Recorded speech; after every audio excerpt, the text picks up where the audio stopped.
the website that knows when you'll die. The first time Lucas heard about the website, he thought it was just another internet hoax. A friend had casually mentioned it during a late-night conversation, laughing as he described how it could predict the exact time and cause of someone's death. Some people swore it was accurate, claiming that it had predicted real accidents and illnesses. But Lucas didn't believe in things like that. It was just another creepy website, probably a prank or some kind of gimmick designed to scare people. A few days later, curiosity got the better of him. He was home alone, scrolling mindlessly on his laptop when he remembered the conversation. He hesitated for a moment, then typed the name into the search bar. The website had no advertisements, no flashy graphics, just a plain black background with a single white text box in the center. Above it, small, simple instructions read, "Enter your full name to see your fate." Lucas smirked. It was clearly fake, but there was something unsettling about the simplicity of it, the way the page didn't try too hard to scare him. He typed his name,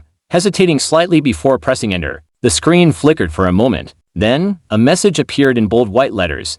Lucas Carter. Cause of death, accident. Time remaining, 7 days, 4 hours, 26 minutes. A chill ran down his spine. He blinked at the screen, trying to laugh it off. It was just a random generator, probably the same for everyone. He refreshed the page and entered a different name, his best friend, Jason Miller. The result was different this time. Jason Miller. Cause of death, natural. Time remaining, 54 years, 2 months, 19 days. Lucas frowned. Maybe it was programmed to generate random results, but the specificity unnerved him. He tried again with other named celebrities, historical figures, even fictional characters. Some had dates far in the future, others had past dates, as if they had already died. When he typed in his grandfather's name, who had passed away 3 years ago, the result was chillingly accurate. His heart pounded. He knew it was just an eerie coincidence, but the number ticking down next to his own name kept drawing his attention. 7 days. He closed the laptop and shook his head, trying to push the thought away. The next morning,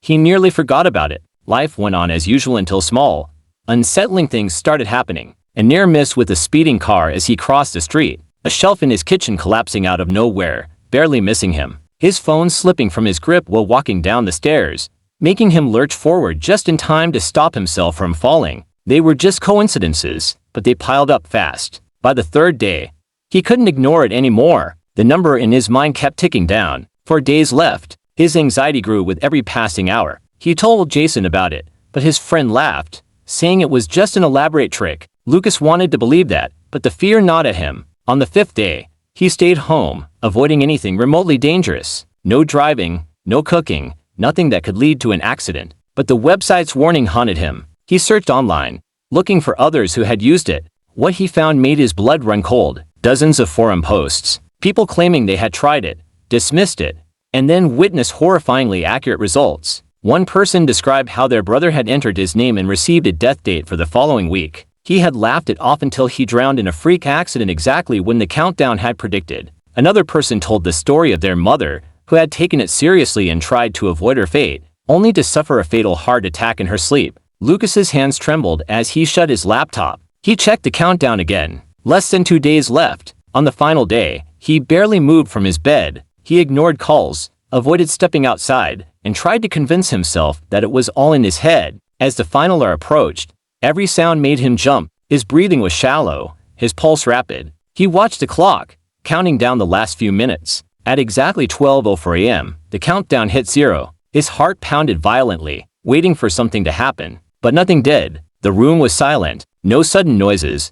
No eerie presence. The website simply refreshed, showing a blank screen. Relief flooded through him. He laughed shakily, feeling foolish for believing it. Maybe it really had been a hoax after all. He stood up, stretching, ready to put this all behind him. Then, a loud knock echoed through the apartment. Startled, he turned toward the door. Another knock. Harder this time. His phone vibrated violently on the table, notifications flooding in all at once. He took a step forward, his body frozen between fear and curiosity. The lights flickered, the doorknob turned, and then, everything went black.